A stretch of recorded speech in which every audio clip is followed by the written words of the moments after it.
ఉన్నారు. మరి ఈ నెల ఇది 3వ ఆదివారం. మరి ఈరోజు మరొక ప్రాంతానికి వెళ్ళి కూడా క్రమాన్ని పాటించి దేవుని సన్నిధికి దేవుడు ఇచ్చిన బాధ్యతను కొనసాగించాలి అని దాసులు మన మధ్యలోకి ప్రయాసం వచ్చారు. అదేవిధంగా హృదయపూర్వకమైన వందనాలు చెల్లిస్తూ ఈ సమయాన్ని భాస్కర్ గారు జరిపిస్తున్నాను.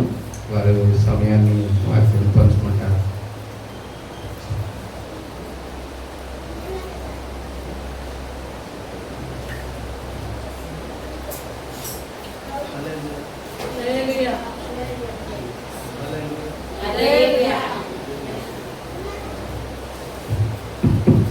హల్లెలూయా.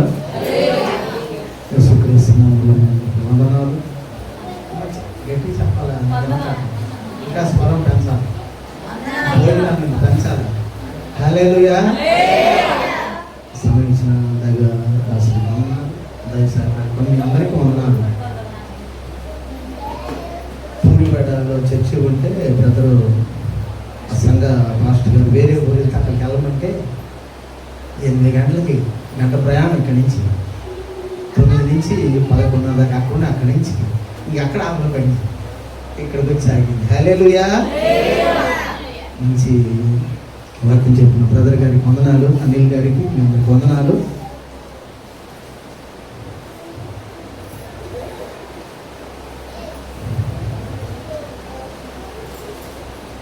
మా నీతి మంతులు ఎంతమంది ఉన్నారు బైబిల్లో? పేరు కరెక్ట్గా చెప్పండి. ఎవరికైతే చెప్పాలా? ఏం ఒక పేరు కూడా చెప్పట్లేదు. మీ పేరు చెప్పండి అమ్మా. నీతి మంతులు, విశ్వాసం తండ్రి అయిన నీతి మంతులు ఎవరు? 2-3 పేర్లు చెప్తే చాలు. ఎక్కువ 3 పేర్లు చెప్పండి. ఎక్కువ అమ్మా.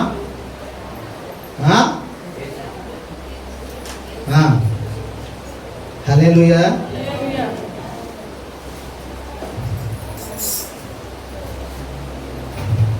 కీర్తన గ్రంథము 34వ కీర్తన 17-18 వచనాలు చదవాలని ఆశపడుతున్నాను. నీతిమంతుడు మొరపెట్టగా యెహోవా ఆలకించును, వారి శ్రమ అన్నింటిలో నుండి వారిని విడిపించును. విరిగిన హృదయం గలవారికి యెహోవా ఆసన్నుడు, నలిగిన మనసు గలవారిని ఆయన రక్షించును. నీతి మంతునికి కలుగు ఆపదలు అనేకములు, వాటినన్నింటిలో నుండి యెహోవా వానిని విడిపించును. చిన్న ప్రార్థన. పరిశుద్ధుడా, ప్రేమ కలిగిన మా యేసయ్య, యొక్క మధ్యాహ్నకాల సమయంలో నీ పాదశాలకు వచ్చున్నావు నాయన. ఎంతవరకు ప్రభా నీ బిడ్డను నిలబెట్టుకొని దేవా మీరు మాట్లాడిన విధానం బట్టి వందనాలు. మరొక సమీక్ష ప్రభు నాయన. దేవా నీతిమంతులు ఎవరు, మేము ఎలా జీవించాలా ప్రభు చూపని ఇతని వాక్యాన్ని ప్రభా హృదయంలో ఫలింపు చేయమని నజరేయుడని యేసు క్రీస్తు నామములో ప్రార్థిస్తున్నాను పరమ తండ్రి. ఆమేన్. హల్లెలూయా. ఈ యొక్క మధ్యాహ్నకాల సమయంలో దేవుడు యేసు క్రీస్తు ప్రభువు మాట్లాడుతున్నాడు. నీతిమంతులు మొరపెట్టగా యెహోవా వారి మొర ఆలకించును. మనందరూ ప్రార్థన చేశాం. మన ప్రార్థన అన్నింటినీ యేసయ్య వింటానే ఉన్నాడు. లేదా? మన ఆపదల్లో నుంచి గట్టెక్కించాడు. ఆపదలోంచి గట్టెక్కించకపోతే సన్నిధికి ఎందుకు వస్తామా? రాగలమా? రాలేము. ఆపదల్లోనే విరుకొని ఆ బంధకాలను ఉంటాము. కానీ యెహెజ్కేలు భక్తుడితో దేవాది దేవుడు చెబుతాడు, 3 పేర్లు చెబుతాడమ్మా. ఎన్ని పేర్లు? 3 నీతిమంతులు ఉన్నారని ఆయన దృష్టిలో 3ేనంట. అబ్రహాం పేరు చెప్పలా, దావీదు పేరు చెప్పలేదు, ఆదాం పేరు చెప్పలేదు. కానీ 3 పేర్లు చెప్పారు. యెహెజ్కేలు గ్రంథము 14వ అధ్యాయము 12, 13, 14 వచ్చిన చదివితే మనకు వర్షాలు పట్టలేదు అమ్మా, ఈ సంవత్సరం పడతాయి వర్షాలు. గవర్నమెంట్ అనౌన్స్ చేస్తున్నారు గ్రామానికి. ఏమని తెలుసా? ఏమని? పంటలు వద్దు, పంటలు వేయొద్దు. ఆంధ్ర మొత్తం ప్రచారం జరుగుతుంది. కానీ మన దేవుడు మనం పోషిస్తాడు. వర్షాలు పడకపోయినా మనకు తక్కువ చేయడు ఆహారానికి. నాకు ఊహొచ్చిన కానించి, నాకు యేసులోకి వచ్చిన కానించి ఆహార సమస్య లేదు. ఉద్యోగం రాకముందు కూడా పేద కుటుంబమే. నేను ఏ రోజు కూడా దీని గురించి ఆలోచించలే. ఏ సమయానికి ఏ రోజు ఆలోచిస్తాను వచ్చాను. నాకు ఏసై సన్నిధి రాకముందు చిన్న ప్రార్థన చేసుకున్నా కూడా ఆహార సమస్య అంటే నాకు ఈ రోజు వరకు తెలియదు. కారణము ఏసై అంటే భయము, ప్రేమ. హల్లెలూయా. ఇక్కడ చూసినట్టయితే ప్రియమైన దేవుని బిడ్డలారా, మరియు యెహోవా వాక్కు నాకు ప్రత్యక్షమై ఎలాగూ సెలవిచ్చును, నరపుత్రుడా, ఏ దేశమైతే విశ్వాసఘాతకమై నా దృష్టికి పాపము చేసినదో దానికి నేను విరోధినై ప్రాణాధారమగు ఆహారము లేకుండా చేసి కరువు పంపించి మనుషులను పశువులను నిర్మూలము చేయుదును. నోవాహును, దానియేలును, యోబును, ఈ ముగ్గురు అట్టి దేశములలో నుండినను వారు తన నీతి చేత తమ్మును మాత్రమే రక్షించుకొనెను. ఇదే యెహోవా. హల్లెలూయా. నీతిమంతులు ఎవరంటే వీళ్ళు ముగ్గురు కనపడుతున్నాడు యేసయ్యకి. అబ్రహాం కనిపించలా, దావీదు మహారాజు కనిపించలా, కానీ వీళ్ళు ముగ్గురే కనిపిస్తారండి. చూడండి ఎంత అద్భుతం చూడండి. భక్తుడు చెబుతున్నాడు, భక్తుడా ఇశ్రాయేలు ప్రజలకు చెప్పు పరిస్థితి, ఎందుకు వర్షాలు పడట్లేదు? వర్షాలు ఆగిపోవడానికి కానీ మేఘాలు ఉన్నాయి లేవు పైన, ఎన్ని వెళ్తున్నాయి రోజు, ఎన్ని ప్రయాణిస్తాయి చూస్తాను, మేఘాలు అట్టి వెళ్తున్నాయి, వర్షం పట్ల. కారణం ఏమిటని చూసినట్లయితే విశ్వాసఘాతకమైన నా దృష్టికి పాపం చేసిన ప్రాంతము దేశాన్ని వర్షం కురిపించను, కరువు వచ్చింది. కానీ ఆ ప్రాంతంలో ఉన్న నీతిమంతులు వారి కుటుంబం మాత్రం దీవిస్తారు. హల్లెలూయా. నోవాహు రోజులలో ఇదే పరిస్థితి. నోవాహు జీవించుతున్న రోజులలో పరిస్థితి చాలా ఘోరంగా ఉంది. తాగుము, తినుము, సృగించము, పెళ్ళికి ఇల్లు కట్టుకున్నారు, దేవుని మర్చిపోయారు, పాపంలో మునిగిపోయారు. అప్పుడు ఈ వచనాలకి జ్ఞాపకం వచ్చింది దేవునికి. ఏది? ప్రాణాత్మకు ఆహారం లేకుండా కరువు రప్పించి మనుషులను పశువులను నిర్మూలన చేద్దామని తలంచాడు. చూస్తే ఆ ప్రాంతంలో నోవాహు అనే నీతిమంతుడు ఉన్నాడు. అబ్రహ్మా, నోవాహు అనే నీతిమంతుడు ఉంటే దగ్గర 100 సంవత్సరాలు ఆపాడు కరువుని. 100 సంవత్సరములు జన నష్టం లేకుండా, ఆస్తి నష్టం లేకుండా పోషిస్తానే ఉన్నాడు. నువ్వు ఒక పడవని, 3 అంతస్తుల పడవని తయారు చేసుకో. ఈ పడవ తయారవుతుంటే బంధువులు, స్నేహితులు ఆశాస్పదంగా నవ్వుతున్నారు. ఓ బంధువులారా, స్నేహితులారా, అన్నలారా, అక్కలారా, ఆకాశ తూములు ఇప్పుతాడంట దేవుడు, వర్షం వచ్చిందంట, జడివాన. ఏమన్నా అన్ని మునిగిపోతాయి, కొండలు గోపురాలు అన్ని మునిగిపోయింది, వర్షం పడిద్దంట. అంతకుముందు వర్షాలు భూమి మీద, భూమిలోంచి విహం మీద పంటలు పండాయంట. వర్షంతో అవసరం లేకుండా పండించాడు. అప్పటి వరకు 900, 700 సంవత్సరాలు, 600, 900 సంవత్సరాలు బతికారు ప్రజలు. ఎన్ని సంవత్సరాలు బతికారమ్మా? 100లే. ఇప్పుడైతే 100 లెక్క పెట్టాలన్నా కూడా ఊరికి అయ్యి కదా. 100 సంవత్సరాలు అప్పుడు పెళ్ళి అయ్యేటప్పుడు 40-50 సంవత్సరాలు మ్యారేజ్ అయ్యాడు ఆ రోజుల్లో. అప్పుడు వరకు దేవునికి కోపం వచ్చింది.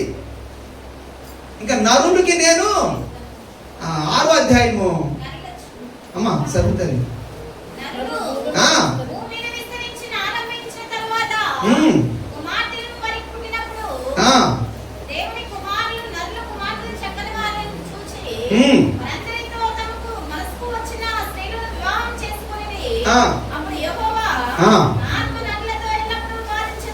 నరుల నా ఆత్మ నరులతో ఎల్లప్పుడూ వాదించదు,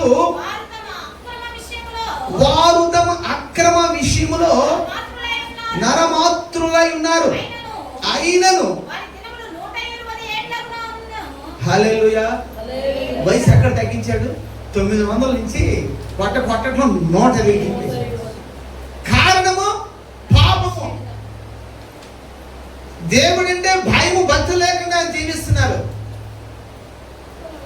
అంతేకాకుండా ప్రజలను జంతువులన్నింటినీ ప్రభా ఆకాశం నుండి జడివాన్ని కురిపించి అందరం తీసేద్దామని దేవుడికి మహాకోపం వచ్చింది. అలా చూశాడు. ఎవరున్నారు? ఇప్పుడే 34లో చదువుకున్నాం కీర్తనలో. ఏం చదువుకున్న? నీతిమంతులు మొరపెట్టగా ఆయన ఆలకించాడు. ఎవరు మొరపెట్టారు? నోవాహునే మొరపెట్టారమ్మా. అయ్యా మా బంధువులు, స్నేహితులు, అన్నదమ్ముళ్ళు నీతి లేదు ప్రభువా రక్షించవని చెప్పి ప్రార్థన ఆలకిస్తే రక్షిస్తానని చెప్పలా. సరే నువ్వు అడుగుతున్నావు కనుక నీ కుటుంబం వరకే రక్షణ. నువ్వు 3 కుమారులు చేసుకునే నేరాన్ని 3 పాడు చేసుకునే నేరాన్ని పోషించండమ్మా. తిట్టించుకోవద్దు భార్య. కొంతమంది ఉంటారు గయ్యాలి. ఉంటారా ఉండరా? ఇది మాట్లాడరు అసలు. తిట్లు పడాలి లేదా? చేసుకునే నేరానికి పడాలి, దిగుతాం. అలా పడేవాళ్ళు లేరా అని దేవుడు అంటాడు. నీ నీతిని బట్టి నీ 3 కుమారులు 3 కోడళ్ళు నీ భార్య 8 మంది రక్షించబడాలంటే నువ్వు ఒక పడవ తయారు చేసుకో. అందులోంచి రక్షించాడు దేవుడు. అందుకని కొన్ని వందల సంవత్సరముల తర్వాత యెహోషువతో చెప్తున్నాడు, ఇశ్రాయేలు ప్రజలకు చెప్పు, ఘోరమైన స్థితిలో ఉంది, పంటలు పండవు, ఇంకా పాపం ఆలోచన, దేవుడంటే భయం లేదు, భక్తి లేదు, విపత్తు రాపోతుంది.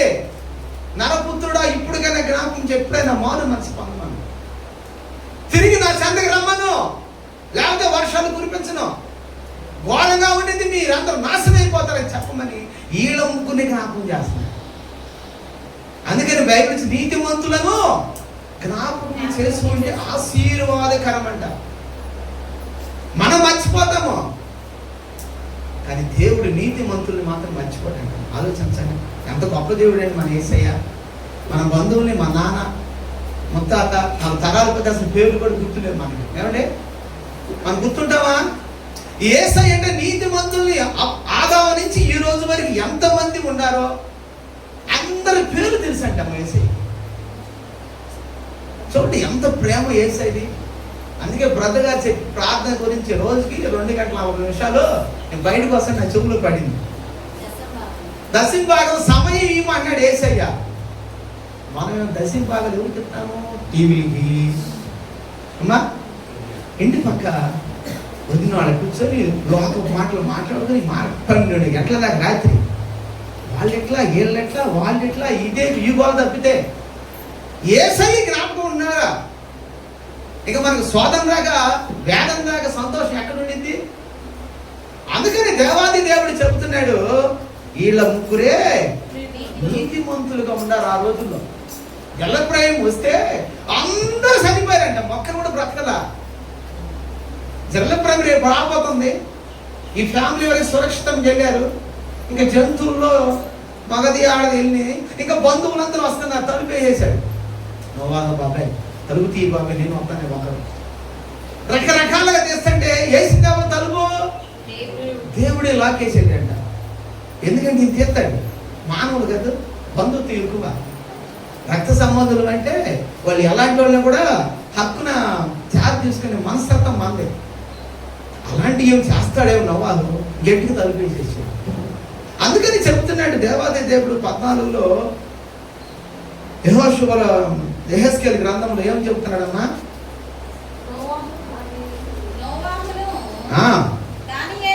దానియేలును యోబును, ఉమ్. ఈ ముగ్గురు వాటి దేశంలో ఉండినను వారు తమ నీతి చేత తమను మాత్రమే రక్షించుకొందురు. హల్లెలూయా. హల్లెలూయా. వాళ్ళ నీతి చేత వాళ్ళ కుటుంబాలు దీవించబడ్డాయి. దీని ద్వారా మనం ఏం నేర్చుకోవాలంటే, మన నీతిగా ఉంటే మన కుటుంబాలు కూడా దీవించబడాలి. హల్లెలూయా. ఈ సంవత్సరం వర్షం పడదని ఎంతమంది వెళ్ళి చూస్తుంటే అల్లాడి ఏడుస్తున్నారు ప్రజలు. ఎగబెట్టారు నల్లరేగడి భూములు, అవన్నీ కమ్మని భూములు, వర్షాలు లేవు, మనకొచ్చింది, అల్లాడిపోతున్నారు ప్రజలు. కానీ మనం ఏం చేయాలండి? ప్రభా, నువ్వు నోహకాలం వచ్చిన ఆ జడి వల్ల మాకు వద్దు ప్రభా, మాకు రైతులకు సరిపోయినంత వర్షం చూపించింది ప్రభా. ఎంత వర్షం కావాలి మనకి? పంటలు ఎంత పంటలు ఎంత ఎక్కువ వద్దు, తక్కువ వద్దు. ఎక్కువైతేనేమో మునిగిపోయి కొట్టుకుని పోయింది, తక్కువైతేనేమో పంట రాదు. అంత పంట రావాలని మనము యేసయ్యని అడగాల. ప్రియమైన దేవుని బిడ్డలారు, మన దేవుడు ఎంత గొప్ప దేవుడు అండి. మన దేవుడు అంట మనందరం రక్షించడానికంట నిచ్చెనలా వచ్చాడంట. ఎవరంట మన దేవుడు? నిచ్చెన. భూమి నుంచి ఆకాశమునకే ఉన్నాడంట. దేవదూతలు ఎక్కువగా దిగుతూ ఉంటారంట ప్రతిరోజు. ఎవరి మీద? యేసయ్య మీద. మనమే నిందలు వేస్తామంట యేసయ్యని. దేవదూతలు అయితే ఇచ్చిన అవకాశం చూసుకొని ఎక్కువగా దిగుతూ ఉంటారని. ఎక్కడున్నది? యోహాను సువార్త 1వ అధ్యాయంలో నతానేలుతో చెబుతాడు. ఏమని చెబుతాడు ప్రియమైన దేవుని బిడ్డలారా? యోహాను సువార్త 1వ అధ్యాయము అమ్మా 51వ వచనం, చివరి వచనం. మరియు ఆయన మీరు ఆకాశము తెరవబడుటయు దేవుని దూతలు మనుషుని కుమారుని పైగా ఎక్కుటయును దిగుటయును సూతునని మీతో నిశ్చయముగా చెప్పుచున్నాను. పిలుపు ఉన్నాడు అక్కడ. నతానేలు, నేను ఎవరు అనుకుంటున్నారు? నేను ఈ భూలోకానికి ఎందుకు వచ్చాను? నా మీద, నా పైన మేము నా ద్వారానే పరలోకం ఎక్కించడానికి వచ్చాను. ఆకాశంలో ఉన్న ఆకాశం నుంచి ఈ నిచ్చినంట, భూమి నుంచి ఆకాశానికి ఒకటే నిచ్చినంట. అంత గొప్ప దేవుడు అండి. మన నిచ్చిన మీద ఎక్కించడానికి వచ్చాడండి భూలోకం నుంచి. మనమైతే ఒక స్థితిలోకి వస్తే, పేదవాడు వస్తే చీపమాట ఏమంటావమ్మా? ఏంది స్నానం లేకుండా వచ్చారని పట్టుకునేవాడు అంటే బయట ఏసై అయితే స్పీడ్ మీద ఎక్కించుకోండి. నిచ్చిలా ఉంటాడు, ఎక్కుతా పోతా ఉంటారట దేవుని బిడ్డలు. చూడండి ఆయన ప్రేమంతో మన ప్రేమంతో మనం మర్చిపోతాం. ఏసై మర్చిపోడు. నోవాహు ఎప్పుడు యోబుకు వచ్చిన కష్టాలు మనకొస్తే ఎవరైనా పడతారమ్మా? అమ్మా ఎవరు వస్తారు? యోబుకు వచ్చిన కష్టాలు ప్రపంచంలో ఇంతవరకు తర్వాత ఎవరికి రాదు. అంటే అంతకుముందు లేదు, ఇప్పుడు రాదు. అందుకని నీతిగా బ్రతికాడు. వాడి భార్య ఏమంటుంది?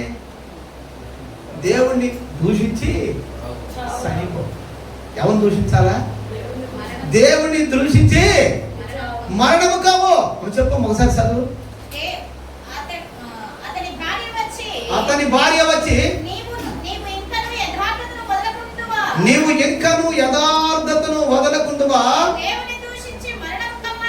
దేవుని దూషించి మరణం కమ్మని చెప్పింది.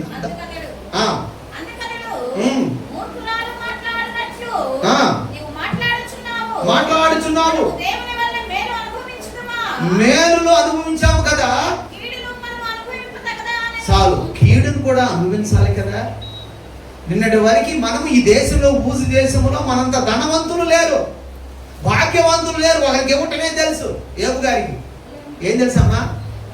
ఒకరికి ఇవ్వటమే తెలుసు.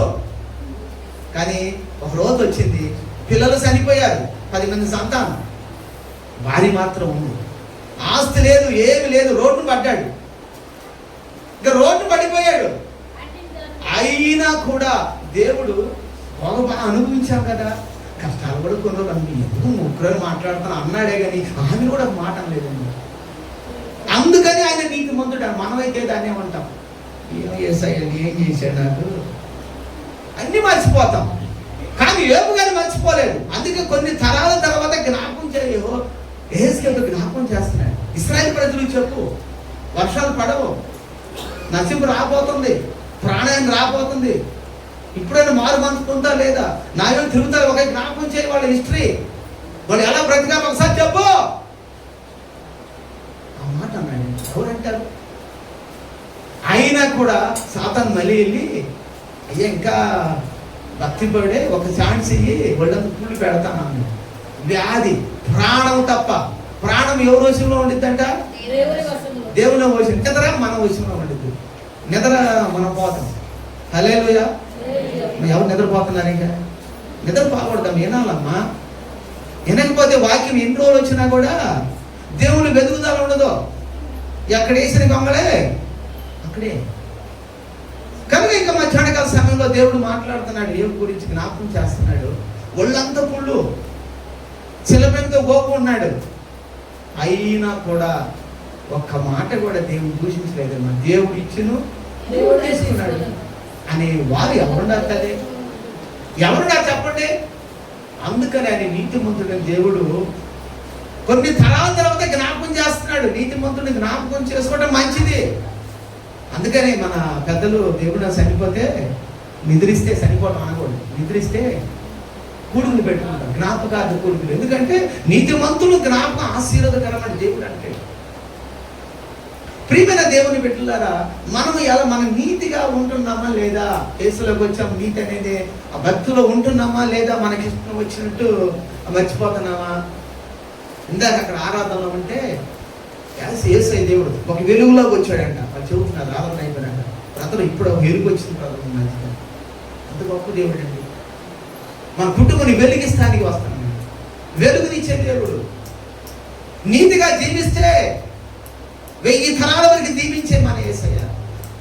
వాళ్ళు ముగ్గురిని జ్ఞాపకం చేస్తున్నాడు. అబ్రహాముని జ్ఞాపకం చేసుకోలేదు.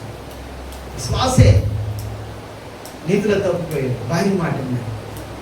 ఇస్మాయిల్ వచ్చి ఎందుకన్నా ఎవరి మాట వినాలా? దేవుడు చెప్పాడు కదా నీకు కుమారుని ఇస్తానని, వెయిట్ చేయాలి కదా. సారా మాట విన్నాడు. అందుకని ఆయన అక్కడ జ్ఞాపకం చేయాలి. ఎవరైతే వాడికి జ్ఞాపకం చేయాలి. వీళ్ళ ముగ్గురినే ఎక్కడ తొలగిపోలేదంట మా ముగ్గురు. దానియేలు భక్తుడు మీకు అందరూ తెలుసు. దినవరకు 3 సార్లు, ఎన్నిసార్లు ఏం మాట్లాడరేంది? అసలు చల్లబడిపోయారేంది? వేడి రావాలమ్మా. వాక్యం చెప్తుంది వేడి, వాయిస్ పెరగాలి. 3 సార్లు మోకాళ్ళ మీద నుండి ప్రార్థన చేసే భక్తి పడు 3 సార్లు. అయ్యారు ఇందాక చెప్పాడు. మనం ఎన్నిసార్లు చేస్తున్నాం రోజుకి అమ్మా? అసలు చేయట్లేదా? 2 సార్లు చేస్తున్నారా? నైట్, ఉదయం. నేను బ్రదర్ ఎప్పుడు వచ్చినా కూడా అనుకోబాక. యేసయ్య అడుగుతున్నాడు. దానియేలు రక్షించబడ్డాడంటే సింహముల బోనులో ఆయన నీతి కాపాడింది. దేవదూత వచ్చి వాటికి నిద్రకి తెల్లవారుదలంటే నిద్రపోయాడు. ఎవరు? సింహాలు. ఆకలితో ఉన్న సింహాలు దానియేలు లోనికి వెళ్ళకంటే నిద్ర మొత్తం వచ్చి హాయిగా నిద్రపోయినాడు. దర్యావేషు రాజు అంటాడు ఒక మాట. ఆ రాజు ఏం మాట అన్నాడమ్మా? తెల్లవారు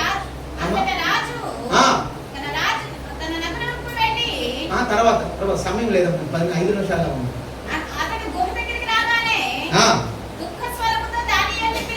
దుఃఖ స్వరముతో దానియేలుని పిలిచి, జీవము గల దేవుని సేవకుడైన దానియేలు, నిత్యము నీవు సేవించుచున్న నీ దేవుడిని రక్షించగలిగిన. హల్లెలూయా. చప్పట్లు కొట్టి రాజు కనపరుస్తున్నాడమ్మా. రాత్రి అసలు నిద్రపోలేదు రాజు. దర్యావేషు రాజు గారు ఏకుందామని వచ్చాడు. ఆశ్చర్యపోయాడు. సింహాలు పండుగ నిద్రపోతున్నాయి. దానియేలు ఎంత భక్తి పడే నువ్వు, జీవము కలిగిన దేవుడే నీ దేవుడు. ఇక్కడి నుంచి నేను కూడా నీ దేవుడిని ఆరాధిస్తాను. ఇక్కడి నుంచి ఈ దేవుడే మా రాజ్యానికి దేవుడు అని అన్ని పక్కన పెట్టేశాడు. ఆయన కూడా నమ్ముకున్నాడమ్మా. 180 దేశాలకి, మన దేశం కూడా ఆయన అప్పుడు వాళ్ళే పరిపాలిస్తున్నారు. అప్పుడు శాస్త్రాన్ని రాయించారు. ఇక్కడి నుంచి ఎవరిని మనం ఆరాధించడానికి లేదు. ఏ బొమ్మలు మనం ఇళ్లలో ఉండడానికి లేదు. నా దయ్యం వద్దు, నీ దయ్యం వద్దు. ఇంటికి ఒక దయ్యం ఉండేది అప్పట్లో. ఇంటికి ఒక కొలుకులు. తమిళనాడు వెళ్తే, తమిళనాడు 5 సంవత్సరాలు కోయంబత్తూరులో ప్రతి కుటుంబంలో ఒక పేరు చెబుతారన్న, ఒక పండుగ. ఒక పండుగ నేను వస్తానన్నా, వాళ్ళన్నా రాకూడదు బ్రదర్ అన్న. కొన్ని వేళ నేను పోయి పొట్టెలకు వస్తాను, వేరే వాళ్ళు ఇస్తేనంటే వాళ్ళు చంపేసి అర్థమైందని చెప్పింది, డైరెక్ట్ చెప్పకూడదు. అలా ఉంటారు ఆ రోజుల్లో కూడా. కానీ దర్యావేషు రాజు ఈ రోజు నుంచి నీ దేవుడే నా దేవుడు ఒప్పుకున్నాడు. ఏంటి వాళ్ళ నీతిని బట్టి. కనుక యొక్క మధ్యాహ్నకాల సమయంలో మనం కూడా నీతిగా ఉండాలని వస్తాయి, చిన్న చిన్నవి వస్తాయి, రాకుండా పోతాయి. మానవులైనా ఎందుకు రావమ్మా, చివరిగా సమయం లేదు కాబట్టి 34 కీర్తన 17-18 పునరుచ్చరణ చదువుకుని ముగించుకున్నాం. నీతిమంతులు మొరపెట్టగా యెహోవా ఆలకించును, వారి శ్రమ అన్నింటిలో నుండి వారిని విడిపించును. విరిగిన హృదయము గల వారికి చాలు. ఆసన్నుడు అంటే దగ్గరగా ఉంటాడంట. మనకైతే మన హృదయం ఎలా ఉండాలంట, విరిగి నలిగిన అంటే తగ్గింపు. యేసయ్యా నువ్వు తప్పితే నన్ను రక్షించేవారు లేరు, యేసయ్యా నువ్వు తప్పితే నన్ను పోషించేవారు లేరు, నేను పిల్లలు పెంచి గొప్పవారిగా చేశా. కొడుకునుంటే వంతులు పెట్టుకుంటారన్న తల్లిదండ్రులు చూడాలంటే ఈ మధ్యన. 1 నెల పెద్ద కొడుకు, 2 నెలల చిన్న కొడుకు, 3వ నెల కూతురు పాట ఇచ్చాడు. ఇప్పుడు కూతురు కూడా పంచుతున్నారు కొడుకులు. అర్థమైందమ్మా పరిస్థితి అలా ఉంది. కానీ యేసయ్య అంటాడు,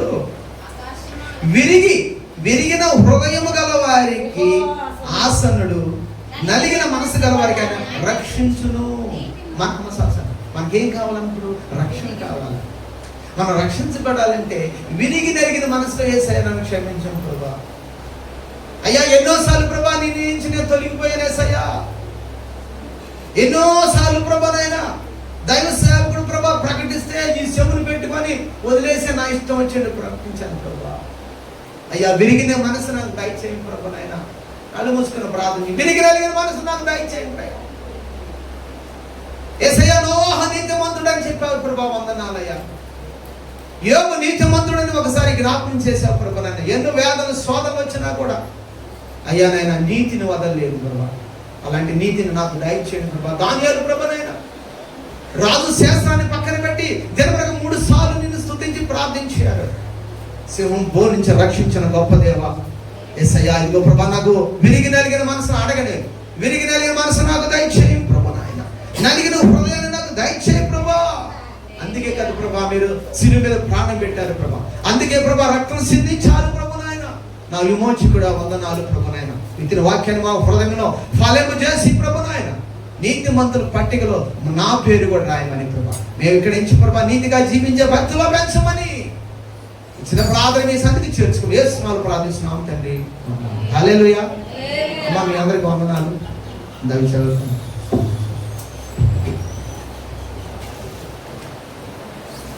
మంచిది. నీతిమంతులుగా జీవించటం వలన ఆ కుటుంబాన్ని, ఆ గ్రామాన్ని, ఆ దేశాన్ని జ్ఞాపకం చేసుకుంటాడు. దేవునికి స్తోత్రం.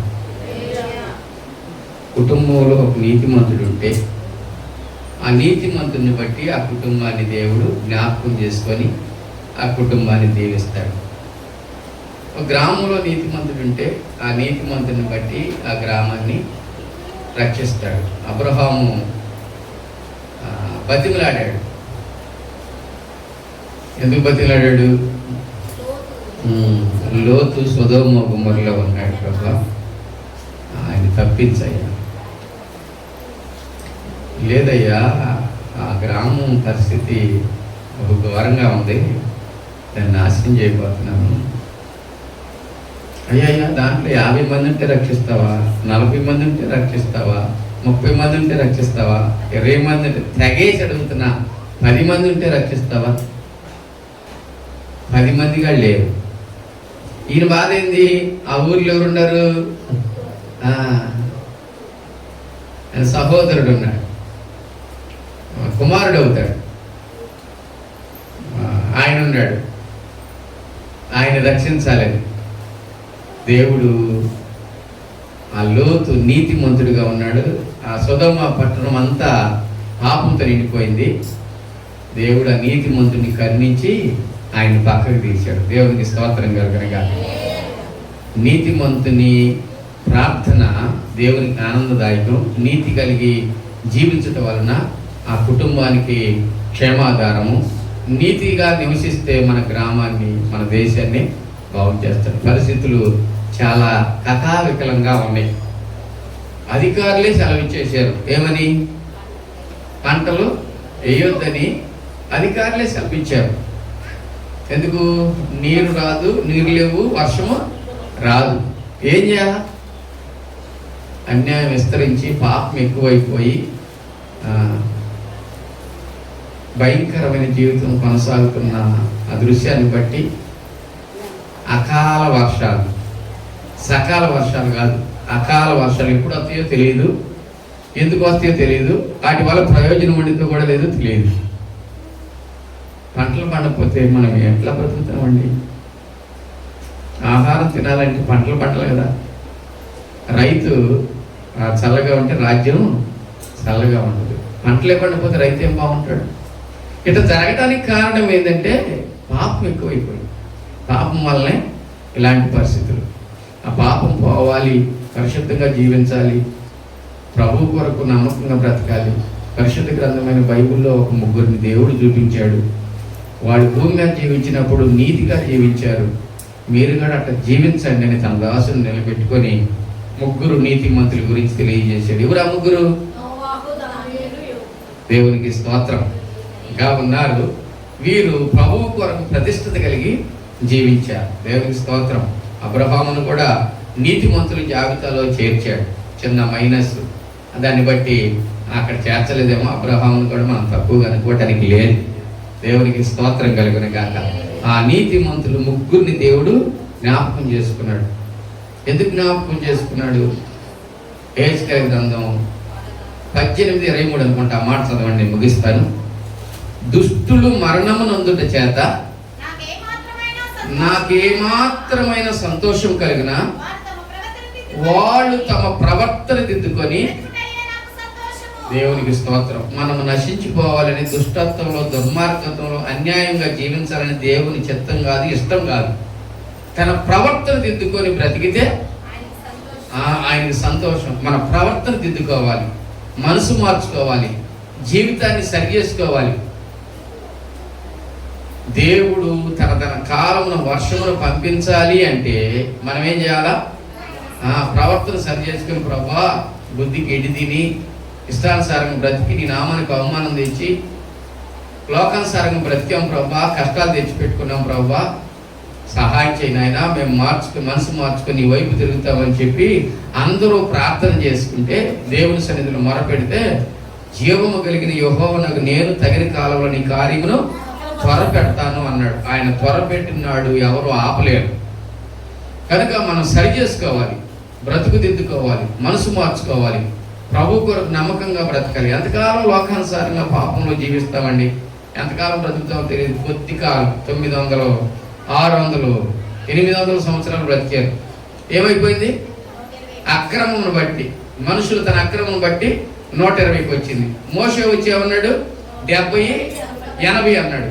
దావీదు కాలంలో ఏమన్నాడు? 40, అంటే నా దినముల పరిమాణము బెత్తిడంతగా చేసేవన్నాడు. 39వ కీర్తన. అంటే బెత్తిడంటే 4 ఏళ్ళు, 40 సంవత్సరాలు. 40 సంవత్సరాలకే హార్ట్ అటాక్, స్ట్రోక్. 40 సంవత్సరాలు దాటితే షుగరు, బీపీ, థైరాయిడ్, ఆయాసం, దుఃఖం, రొప్పు, రంపం. 40 సంవత్సరాలకే.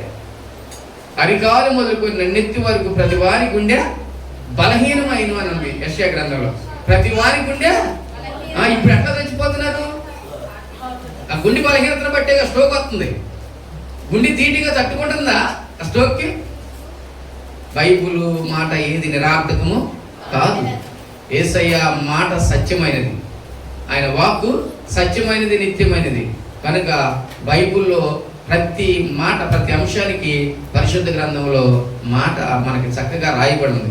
ఆ పరిశుద్ధ గ్రంథాన్ని చదువుకుంటూ, ఆ మాటలను ఎవరు వేసుకుంటూ, ఆ వాక్య ప్రకారం మనం జీవిస్తే దేవుడు తన కాలం మందు మంచి వర్షజాలమును పంపిస్తాడు. సమృద్ధిగా పంటలు పండుతాయి, చక్కగా బ్రతుకుతాం. మన పిల్లలు పరిశుద్ధ గ్రంథంలో రాయబడిందంట, రాబోయే దినాలనంట మనుషులు పీకు తినే రోజులు రాబోతున్నాయి అంట. క్షామకాలం. ఏ కాలము? ఏ కాలం ఎప్పుడు వచ్చింది? ఏ కాలంలో వచ్చింది? ఆ క్షామకాలం ఎలీషా కాలంలో వచ్చింది, సొలొమోను కాలంలో కూడా వచ్చింది. ఒక రాత్రి ఒక పిల్లోడిని అడుగుతుందంట. తెల్లారి వీళ్ళ పిల్లోడిని తీర్మానం తీసుకున్నారు, మనకిద్దరు పిల్లలు ఉన్నారు, ఈ రాత్రికి నీ పిల్లోడిని వండుకొని తిందాము, రేపు రాత్రికి నా పిల్లోడిని అడుగు తిందాము అని తీర్మానం తీసుకుని ఒక రాత్రి ఈ పిల్లోడిని అడుగు తినేశారంట. రెండో రాత్రికి ఆ పిల్లోడి వండుకు తినాలిగా. అప్పుడు వెళ్ళి అడిగిందంట, ఏంది రాత్రి మా పిల్లోడిని అడుగు తిన్నాం కదా, మరి ఇప్పుడు నీ పిల్లోడిని అడుగు తినాలిగా. పిల్లోడిని చూసి జాలేసి బాధేసి నా పిల్లోడు నేనన్నాను.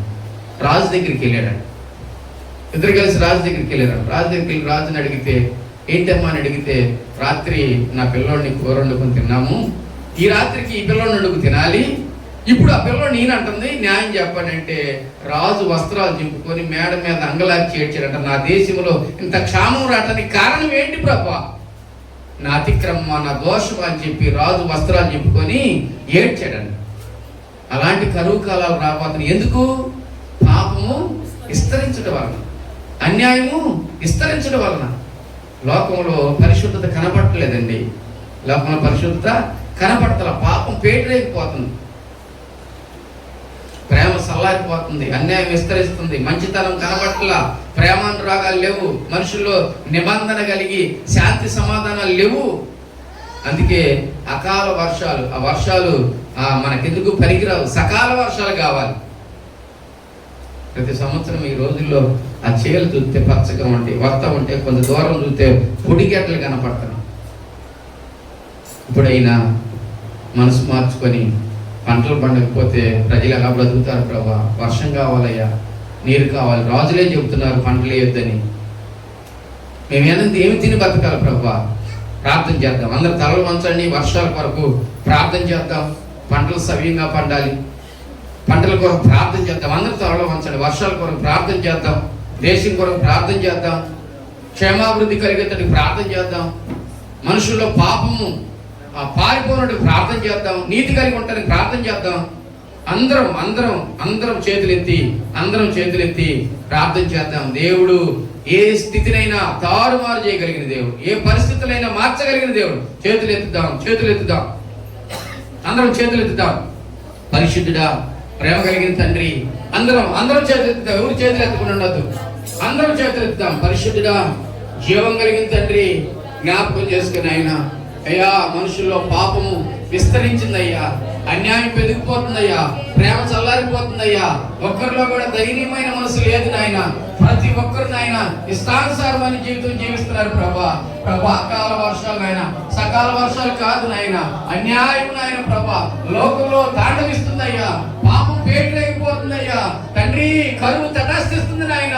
ఓ తండ్రి, న్యాయాధిపతి దగ్గరికి ఇద్దరు తల్లులు వెళ్ళారు ప్రభా. ఈ రాత్రి ఇదిగో నా బిడ్డను వండుకు తిన్నాం, రేపు రాత్రికి తన బిడ్డ నీనంటుంది. అయ్యా, మీరు న్యాయం తీర్చండి. రాజు తన వస్త్రములు చెప్పుకొని ఏడ్చాడంట ప్రభా. ఓ, అంత ఘోరమైన కరువు అయ్యా తాండవించబోతుంది, తటస్థించబోతుంది. కరువు కాలము దూరం చేయి ప్రభా. అయ్యా, ఒక్కరు నీతిమంతులుంటే ఆ గ్రామాన్ని రక్షిస్తానన్నావయ్యా. సొదొమ పట్టణం నాయన అయ్యా పాపంతో నిండిపోయినప్పుడు నీతిమంతుడైన లోతు అక్కడ ఉన్నాడు నాయన. ఆ నీతిమంతుని బట్టి నాయన తండ్రి నీకు స్తోత్రం. నా కుటుంబాన్ని రక్షించావు తండ్రి.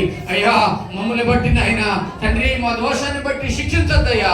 ప్రార్థన చేస్తున్నా తండ్రి, పాపమును విడిచి పరిశుద్ధులుగా మార్చబడి నీ సన్నిధికి వచ్చి నీలో నివసించడానికి సహాయం చేయను ఆయన ప్రభా. వర్షాన్ని కురిపించిన ఆయన, పంటలు సమకూర్చిన ఆయన ప్రభా. దేశమును సస్యశ్యామలంగా చేయను ఆయన ప్రభా.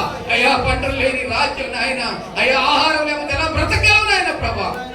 అయ్యా, ఆనాటి కాలంలో నాయన ప్రభా నీతిమంతులు ముగ్గురు జ్ఞాపకం చేసుకున్నావు తండ్రి. అయ్యా మమ్మల్ని కూడా జ్ఞాపకం చేసుకో. మా దోషాలు క్షమించు, అతిక్రమం క్షమించు, మోసమును క్షమించు నాయన. నీతి కలిగి దేవుడు చూస్తున్నాడు. ఆకాశమందు దేవుడు ఉన్నాడు, భూమి మీద మేము ఉన్నాము. దేవుడు ప్రతిదిని చూస్తున్నాడని భయంతో బ్రతికే భాగ్యం, ప్రతి ఒక్కరు భక్తితో బ్రతికే భాగ్యం, ప్రతి ఒక్కరు దేవునికి విధేయత కలిగే భాగ్యం, ప్రతి ఒక్కరు వాక్యాన్ని అనుసరించి ఓ దేవుని విధేయత కలిగి దేవుని మాటకు లోబడే భాగ్యం ప్రతి ఒక్కరికి దయచేయండి ప్రభా. కృప కలిగిన తండ్రి నీకు వందనాలు, మహిమ కలిగిన తండ్రి నీకు స్తోత్రాలు. వర్షాన్ని కురిపించండి ప్రభా. మా సంఘ బిడ్డలకు నాయన అయ్యా ప్రభా, పొలాలన్నీ నాయన నాట్లు వేసుకున్నారు, నీళ్లు లేక అయ్యా పొలాలు ఎండిపోతున్నాయి, కొంతమంది నాట్లే లేదైనా నీళ్లు సమృద్ధిగా లేవు నాయన. వర్షాన్ని పంపించండి ప్రభా, వర్షాన్ని పంపించండి ప్రభా. అయ్యా కృప చూపించండి ఆయన. ఎక్కడ నాయన వర్షం కావాలో అక్కడ మేఘాలను పంపించండి ప్రభా. సహాయం చేయండి నాయన, మేలుతో నింపండి ప్రభా. దయ చూపించి కార్యం జరిగించి నీ నామానికి మహిమ తెచ్చుకోమని యేసు నామములో ఈ మనవులు అడిగి పొంది ఉన్నాము నమ్ముతున్నాను ప్రభు తండ్రి. ఆమేన్.